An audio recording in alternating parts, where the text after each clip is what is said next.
안녕하세요. 절대업TV의 명품 PD 한PD입니다. 자, 또 세계 1위가 나왔어요. 대한민국이 세계 1위 자살률 1위라는 거예요. 대한민국은 지금 선진국인데 세계 자살률 1위예요. 자, 우리나라는 정말 1950년대 이전을 생각해 보면 정말 너무 잘 사는 나라죠. 그죠? 그런데도 자살률 1위라. 우리가 이 문제에 대해서 조금 생각을 해야 돼요. 오늘 뭐 이 얘기를 하려는 건 아니고요. 전체적인 경제적인 우리 경제 분위기 전망이 너무나 암울하다는 거야. 너무나 암울하다. 지금 건설사들이 연일 부도가 나고 있거든요. 옛날 IMF 때 그랬어요. IMF 때 건설사부터 먼저 부도가 났어. 그러면서 그 업종에 종사하시는 분들이 다 실업자가 되는 거죠. 그러면서 하청업체 부도나고 막 그러면서 IMF가 왔던 기억이 나는데 뭐 그렇게까지 가겠냐마는 어쨌든 뭐 불길한 징후가 일어나고 있는 건 사실이에요. 자, 그런 상황에서 우리는 너무 잘 살고 있는데 자살률 1위다. 자, 한번 생각을 해보자는 거죠. 지난해 우리나라에서 스스로 목숨을 끊은 사람이 2011년 이후 13년 만에 가장 많았다. 자, 이거는 뭐냐면요. 양극화가 됐다라는 거예요. 그죠? 우리 젊은이들이 비교를 해보니까 나의 삶이 너무 비루하다. 그죠? 그렇게 판단하는 거예요. 그렇지 않고서야 뭐 지금 뭐 먹고 사는데 문제가 있습니까? 뭐 어떤 직장이라도 잡을 수 있잖아요. 편의점에 가서 알바도 먹고 살 수 있고 충분히 다 먹고 살 수 있는데 비교를 하니까, 그죠? 비교를 하니까 이렇게 자살률이 높은 거예요. 아무 부질없는 건데, 사실 부질없는 건데 작년 하루에 40명 이상이 스스로 목숨을 끊었다는 거야. 그러니까 오늘도 40명이 죽은 거예요. 자살을 해가지고. 상식적으로 이해가 안 가죠. 근데 뉴스는 안 나와. 그거 뉴스에 매일 나와봐요. 어떻게 되겠나. 그죠? 뉴스는 자제를 하는 거죠. 그죠? 자제를 하는 거죠. 그래서 인구 10만 명당 자살한 사람이 28.3명. 10만 명에 28.3명이 자살하고 있다는 거야. 2013년 이후에 최고치를 기록하고 있다. 그리고 지난해 자살 사망자 중 남자가 더 많이 죽는다는 거예요. 여자보다. 남자가 1,341명, 여자가 4,098명. 남자가 2배 이상 많아요. 그죠?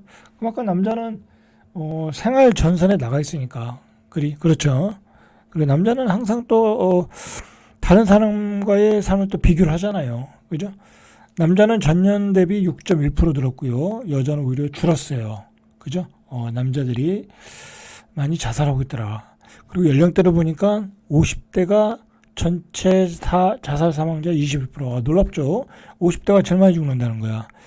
이제 20대, 30대, 40대 열심히 살았는데 자 50대 이제 뭐 다 말아먹고 할 일이 없는 거야.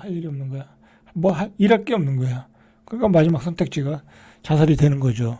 그 다음에 40대 19%. 자, 그 다음에 60대도 많네요. 그죠? 이제 홀로 사는 분들이죠. 고독사 하시는 분들이겠죠. 그죠? 그 다음에 30대도 많아요. 13.4%. 그죠? 자, 30대가 전년 대비 11%나 증가했다라는 거야. 그죠? 30대가 11%나 증가했다. 자, 이것도 굉장히 암울한 얘기예요. 그죠?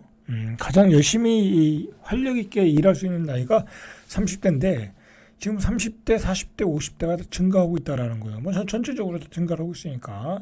반면에 70대, 80대, 뭐 20대는 당연히 줄고 70대, 80대가 줄어든다는 거야. 자살률이 높다라는 것은 두 가지예요.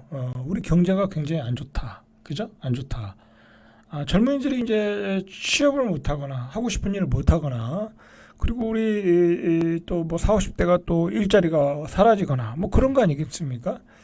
자, 그런 분위기에 맞춰가지고 지금 건설사들이 계속해서 부도가 나고 있어요. 그죠? 계속해서. 자, 그저께죠. 시공능력 138위 안강건설이 부도가 났어요. 안강건설은 2023년 기준 매출액이 2,333억 원. 순이익도 났어요. 부채 비율도 뭐 이 정도면 아주 최악은 아니에요. 자, 그런데도 부도가 났어요. 미수금이 있겠죠. 미수금을 못 받았겠죠. 자, 그래가지고 이제 저번에 신동아건설, 안강건설, 뭐 대저건설, 그리고 최근에 그저께 또 삼부토건, 사실 여러분들 이거 부도가 많이 난 거예요. 그죠? 부도가 많이 난 거예요. 이 IMF 때 급으로 나오고 있는 거예요, 지금. 그런데 이게 여기서 끝날 일이 아니야. 지금 4월 유기설이 나오고 있다고 그래요. 4월 유기설. 어디서 나냐면, 대부분의 건설사들이 뭐로 먹고 사냐면 두 가지예요. 아파트와 PF 프로젝트, 그죠? PF 프로젝트는 여러 가지가 있겠죠. 뭐 물류시설도 있고, 그다음에 오피스텔도 있고, 뭐 상가도 있고, 지식산업센터도 있는데 요즘 이 프로젝트 파이낸싱이 진행이 전혀 안 돼요. 여러분들 뭐 맨날 유튜브에서 뭐 상가 사서 망했다, 지산만 사서 망했다, 뭐 그런 게 매일 나오는데 어떤 저기 골빈 사람이 가서 상가를 사고 오피스텔을 사겠어요. 살 돈도 없고, 그죠? 그동안 뭐 다 빨아갔으니까. 자, 그래서 이 프로젝트 파이낸싱에 투자한 돈들이 다 회수가 안 되는 거야. 그리고, 공사는 했는데 팔리질 않는 거야. 지식산업센터가 안 팔리고, 물류시설이 안 팔리고, 아무것도 안 팔리는 거야. 자, 그러니까 미수금이 생겨가지고, 책임준공, 채무인수, 미분양이 폭증해서 4월 달에 아마도, 부도가 속출할 수 있다. 자, 이거는 뭐 괜히 하는 소리가 아닌 것 같아요. 실제로 이렇게 부도가 나오고 있고. 이게 이제, 만약에 이제 막 지금 도급선이 10위 밖에, 신동아건설이 제일 컸죠. 삼부토건은 뭐 몇 위인지 모르겠는데, 만약에 10위 안에서 부도가 난다. 그러면 이제, 커다란 충격이 오겠죠. 이미 작년에 이제, 태원건설이 한번 부도가 났었고, 근데 태원건설은 뭐 자회사들이 튼튼하니까, 뭐 그것 가지고 살아난 건 아니죠. 정부가 도와줘서 살아난 거죠. 자, 어쨌든 이제 커다란 대마도 부도가 날 수 있다. 뭐런 위기감이 좀 돌고 있어요. 그러니까 급히 금리 인하를 한 거죠. 한마디로 이렇게 위기 소리 도는 이유는요, 이 건설사들이 지어서 팔아먹을 게 없어요. 팔아먹을 게. 그러니까 우리나라 건설사들은 아파트를 지어서 팔아먹고, 상가를 지어서 팔아먹고, 지식산업센터를 지어서 팔아먹었는데, 뭐 이 PF 쪽은 다 망했고, 뭐 이게 진행이 안 되고, 그다음에 아파트도 지방에 있는 건 하나도 안 팔리잖아. 그죠? 지방에 있는 거 안 팔리잖아요. 그죠? 그렇다고 싸게 분양할 수도 없는 거고. 그러니까 건설사들은 그냥 부도, 이건 저기 부도 날만 기다리고 있는 거예요, 지금. 건설사들 관계하시는 분들 좀 조심하셔야 될 것 같아요. 그죠? 자, 1월부터 신동아건설, 대저건설, 삼부토건, 안강건설 이렇게 부도가 나오고 있어요. 지금 1월달에 몇 개 부도가 났냐고, 그죠? 그렇다고 우리나라 정부에서 좀 부도 안 나게끔 은행에게 압박을 가할 수도 없는 거고, 그렇게 해서 될 일도 아니고, 그죠? 자, 그런 다음에 또 문제가 뭐냐면 이 원가율이 90%를 넘었다라는 거예요. 그러니까 공사를 해서 공사대금이 들어가서 수익이 10%밖에 안 된다는 거야. 근데 뭐 건설사라는 게 10%만 마진 가지고는 되지도 않아요. 그죠? 되지도 않아. 그죠? 자, 그러니까 앞으로 망할 회사들은 어마어마하게 많더라. 자, 10대 건설사, 그죠? 메이저 건설사들도 미수금도 지난해 9월 말 기준 20조 원에 육박한다라는 거야. 이거 해외에서 못 받는 경우도 있고, 그 다음에 공사하다가 아파트 공사비가 또 올라가서 못 받은 금액도 있죠. 그래서 뭐 유치권 행사하면서 공사 중단하는 경우도 있잖아요. 그죠? 자, 10대 건설사도 힘들다. 건설주는 당분간 좀 조심해야 될 필요가 있겠네요. 그죠? 자, 오늘 그러면서 롯데건설이 긴급 유동성 자금 마련을 위해서 롯데건설이 가지고 있는 서울 잠원동 본사 사옥을 매각한다. 본사까지 팔아먹어야 되는 거야, 롯데가. 요즘 롯데가 별로 안 좋아요. 그죠? 뭐 돈 버는 데가 별로 없어. 뭐 롯데 쇼핑도 요즘 벌벌 일 없고, 그죠? 그리고 롯데 석유화학이 또 엄청난 적자잖아요, 요즘. 그래서 현금이 그렇게 많았던 롯데도 지금 힘들어하고 있다. 본사까지 팔아야 될 상황이 있더라는 거야. 그렇게 해서 5천억 정도를 마련한다. 근데 5천억 가지고 되겠습니까? 자, 이거 보세요. 이 롯데건설이 최근에 시공권을 포기한 PF를 보세요. 대전시 도안지구 좋거든요. 도안지구 35블록 사업장에 시공권을 포기하면서 300억 원의 손실을 확정지으셨는데 여기는 뭐를 지으려고 했냐면 지하 4층에서 지상 47층 규모의 오피스텔을 지으려고 하는 거야. 주거용 오피스텔 지으려고 했겠죠. 예를 들어. 근데 이게 팔리겠냐고. 아파트도 안 팔리는데. 그죠? 뭐 이거 지방에서 주거용 오피스텔 안 팔려요. 장이 뜨거울 때, 그죠? 뜨거울 때는 팔리거든요. 지금은 안 팔린다. 자, 그러니까 포기한다.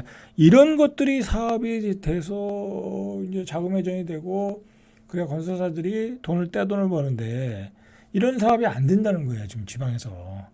이거 서울에서 해도 될까 말까야. 그죠? 서울에서 해도 될까 말까. 그런데다가 롯데건설 같은 경우에 PF 보증 규모가 4조 3천억, 그죠? 자, 이 정도. 그 다음에 롯데석유화학도 수천억 적자, 그죠? 롯데가 별로 안 좋아요. 그러니까 롯데가 뭐 롯데 렌탈, 뭐 그다음에 롯데 웰푸드 증평공장, 롯데 케미칼 파키스탄 공장, 그다음에 코리아 세븐 ATM 사업장, 롯데 쇼핑, 롯데 백화점 부산 센터 지점 다 매각하고 있어요. 그죠? 자, 이런 거 우리가 어디서 봤어요? IMF 때 본 거죠. IMF 때. 자, 건설사들이 그동안 뭐 다 팔아먹었죠. 우리 정산층들한테. 이 롯데가 막 그 뭐죠? 그 주거용 호텔인가 뭐 그 상업용 호텔 뭐 그런 것도 팔아먹고 그랬잖아요. 그죠? 자, 그런 상황이고 지금 뭐 트럼프 리스크는 뭐 계속해서 우리를 압박하고 있고, 그죠? 관세를 25% 때린다고 하니까 우리가 자동차로 미국에다 많이 팔아먹었는데 그것도 쉽지 않아졌고, 그죠? 뭐 반도체를 또 팔아먹는 것도 쉽지 않아졌고, 대한민국에도 25% 관세 때린다고 하니까 대외 환경은 안 좋아지고, 그다음에 기후변화 때문에 또 이 EU가 탄소 국경세죠. 카본 버드. 자, 요 탄소 국경세를 도입할 예정이라는 거야. 자국 내 관내 생산품에 부과되는 탄소 비용보다 적게 지불한 수입품에는 그 차이만큼 관세를 부과하겠다. 일종의 이제 관세 부과 방법인데, 이렇게 되면 우리나라 주력 수출 상품들이 경쟁력을 잃어버리겠죠. 그죠? 그러니까 우리는 완전히 지금 수출 장벽에 부딪혔어요. 트럼프 리스크, 그다음에 EU의 이 탄소 국경세.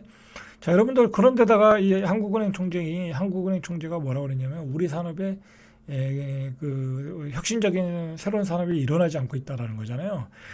생각을 해보세요. 그 얼마 전에 막 요즘 중국 보세요. 중국 보면 뭐 딥시크도 놀랐고, 그다음에 드론도 중국이 1등이고, 그다음에 로버트 완전히 뭐 우리보다 훨씬 앞섰잖아요. 그죠? 우리가 앞선 거는 반도체밖에 없는 것 같아요. 그죠? 뭐 석유화학도 앞서갔고, 전기차는 뭐 걔들이 압도적으로 앞서가고 있고, 그죠? 그러니까 우리는 지금 처져 버렸어요. 이미 한국은행 총재가 그걸 지적하고 있는 거예요. 그런데다가 트럼프 리스크, 유럽의 이런 관세, 그죠? 그다음에 자국 내수 산업의 어떤 그 중추적인 역할을 했던 많은 일자리를 제공한 게 건설업이거든요. 그 건설업이 무너지고, 이 건설업이 왜 중요하냐면 아파트를 지면, 아파트를 분양받으면 들어가서 우리가 또 많은 가전제품들도 사고 인테리어도 하고 이사도 가고, 그죠? 이게 돌아가는 건데, 이 건설업이 안 들어가면 이 내수가 안 돌아가는 거예요. 그리고 건설업종에 종사하시는 분들이 얼마나 많겠냐고. 그죠? 자, 구조적 불황에 건설업종의 부진, 커다란 침체가 온 거예요. 지금 커다란 침체가 왔다. 요즘에요, 상가가 나가면은 아무리 좋은 자리도요 들어올 생각을 안 해요. 그죠? 그러면 들어오신 분들은 한 2억 들어와서 인테리어 했는데 돈 다 까먹고, 그죠? 그 다음에 한 5천만 원 들여서 또 철거해 줘야죠. 자, 그러고 완전히 그냥 빚을 짊어지고 나가는 거예요. 그런 분들이 어떻게 되겠어요? 그 빚을 못 갚으니까 신용불량자가 되겠죠. 극단적인 선택을 하게 되겠죠. 그런 상황으로 지금 가고 있는 거예요, 지금. 그죠? 지금 내수부진으로 이런 소상공인의 무덤이 되고 있다라는 거죠. 그죠? 이게 뭐 IMF 때와 뭐가 다르겠어요. 지금 IMF 때보다 더 심각해요. 지금 소상공인의 폐업률이 2023년 9.5%, 작년에 정치적 여파까지 돼서 100만 명 이상의 폐업을 하고 있다. 그러니까 우리는 이런 극심한 경제 침체, 대불황이 오고 있는데 이 정치를 잘못해가지고 지금 정치는 대통령도 자리도 없고 대통령은 깜빵 가 있고 이런 상황이 돼버린 거예요 지금. 누군가가 진두지휘해서 결정해서 나가야 될 상황에 그죠? 큰일이에요 지금 큰일. 그런데다가 저출산 고령화 돼가지고 세수가 부족하다고 그러잖아요. 2057년에 연금은 바닥 나오고 그죠? 이제 지금 야당 대표가 주장하는 보편적 복지, 기본소득, 무상복지, 이제 이런 거 이제 안 돼요. 그리고 우리 젊은이들이 이런 걸 싫어해요, 이제. 우리 젊은이들이 받아 먹을 것도 없고, 나중에 받을 나이도 아니고, 계속해서 무상복지, 보편적 복지, 이런 거 한다고 하니까 좋아하겠습니까? 그죠? 그래서 이런 반발이 나오는 거예요, 그게. 시대에 안 맞는 얘기예요. 이제 기본소득, 보편적 복지 이런 얘기는.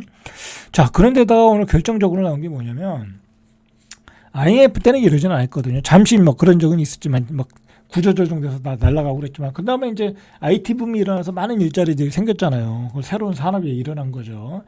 그 2000년, 2001년 그때. 그럼 우리는 거기서 일어선 거예요. IMF를. 자, 그런데 요즘에는요. AI, 그다음에 경기 불황, 그죠? 석유산업, 석유화학산업, 구조조정, 철강, 덤핑 관세, 여러 가지가 엮이면서 이 사람을 안 뽑는다는 거야. 지금 젊은이들이 일자리가 없어요. 자, 한국경제인협회가 지난 4일에서 13일 한국 리서치에 의뢰한 매출액 500대 기업을 조사해서 물어보니까 응답 기업의 61%가 올해 상반기에 신규 채용 계획이 없다는 거야. 이거 큰일 난 거죠. 애들이 취직할 데가 없는 거예요. 대학을 나와도. 그죠? 이게 뭐예요? 대공황이지. 미정이라고 응답한 기업이 41%. 아예 응답할 생각이 없다. 19%. 그죠? 채용 계획이 있는 기업 중 작년보다 규모를 줄이겠다는 기업이 또 28.6%. 그중에서 채용하겠다는 기업도 사람을 줄이겠다. 늘리겠다는 기업은 12.2%. 어마어마하게 줄어드는 거예요. 지금 반토막 난 거예요. 그죠? 난리가 났죠. 그러니까 젊은 애들이 취직할 데가 없어요, 지금. 그러니까 요즘 다시 공무원이 인기가 있는 거예요. 그죠? 공무원. 그렇다고 공무원을 지금 많이 뽑을 수도 없잖아요. 그죠? 그래서 공무원을 다시 시험 본대잖아요. 참, 1년 전만 해도 공무원 안 본다고 배부른 소리 했죠. 월급이 작으니 뭐니. 이제 그런 소리 할 때가 아니에요. 그죠? 그런 소리 할 때가 아니다. 자, 침체가 장기화되고 있는 업종이 역시 건설업종, 사람을 못 뽑는 거죠. 그 다음에 석유화학, 그죠? 그 다음에 금속, 식료품, 이런 데서 사람을 안 뽑고 있는 거예요. 우리가 새로운 산업이 없어요. 새로운 산업이라는 거는 그냥 K-팝, 그죠? K-푸드, 화장품, 그런 거밖에 없어요. 아니, 그거 가지고 못 먹고 살죠. 단지 하나 이제 그동안 열심히 사업을 했던 방산업, 그죠? 방산업 많이 올라왔죠. 그러나 그것도 주력이 될 수는 없죠. 아직 매출로 봐서는. 자, 역시 이 로봇, AI, 그죠? 그쪽에 집중 투자를 해야 되는데, 우리가 놓쳤어요. 그죠? 지난 좌파 정권 때, 그런데 더 투자를 하고 그걸 이어받아서 윤석열 정부에서도 가야 되는데 이 경제 관료들이 머리가 안 깨다 보니까 AI 그죠 로봇 그런 데서 다 놓쳐버렸어요. 그죠? 우리나라 로봇 산업 제대로 하는 데가 어디가 있어요? 중국 애들 만든 거에 비하면 이건 시제품도 없는데 그죠? 큰일 났습니다. 지금 대한민국은 큰일 났다. 완전히 사면초가가 돼버렸어요. 그러니까 지금 최근에 20대 30대가 완전히 사면초가가 됐어요. 이 친구들이. 일자리는 없죠. 그 다음에 서울 수도권으로는 다 갈아 넣었잖아요. 그러니까 월세는 폭등했죠. 그죠? 그러니까 이 친구들이 기본소득 이런 걸 거부한대잖아요. 왜 공짜로 돈을 주느냐. 그죠? 우린 받아먹지도 못하는데 그거 다 우리한테 부담이 된다. 자, 이런 흐름을 좀 알아야 돼요, 지금 야당도. 그죠? 그리고 2030은 앞으로는 부정적인 경제 전망을 갖고 사는 수밖에 없잖아요. 재정도 부족하고 뭐 경제도 저성장으로 들어갔고 그러니까 이 친구들이 비관적으로 세상을 보고 조금 뭐랄까요 많이 힘든 친구들은 극단적인 선택을 하고 있다라는 거예요 지금 그죠? 뭐 이런 걸 알아야지 뭐 정치인들이 알아야죠 그죠? 뭐 맨날 표만 달라 뭐 그다음에 이념 대립 뭐 그런 거 가지고 되겠습니까? 그죠? 이 이공상공은 굉장한 피해의식을 가지고 있어요 지금. 우리 5060은 다 좋은 시절 살았잖아요. 그죠? 거기다가 연금까지 다 지금 받아먹을 준비하고 있고. 그죠? 그러나 어쨌든 중요한 거는 지금 전 이제 저희 세대는 IMF를 경험한 세대잖아요. 그죠? 그때 분위기가요. 이제 부채를 많이 진 그 건설사들이 막 과도하게 사업을 벌려서 먼저 망했죠.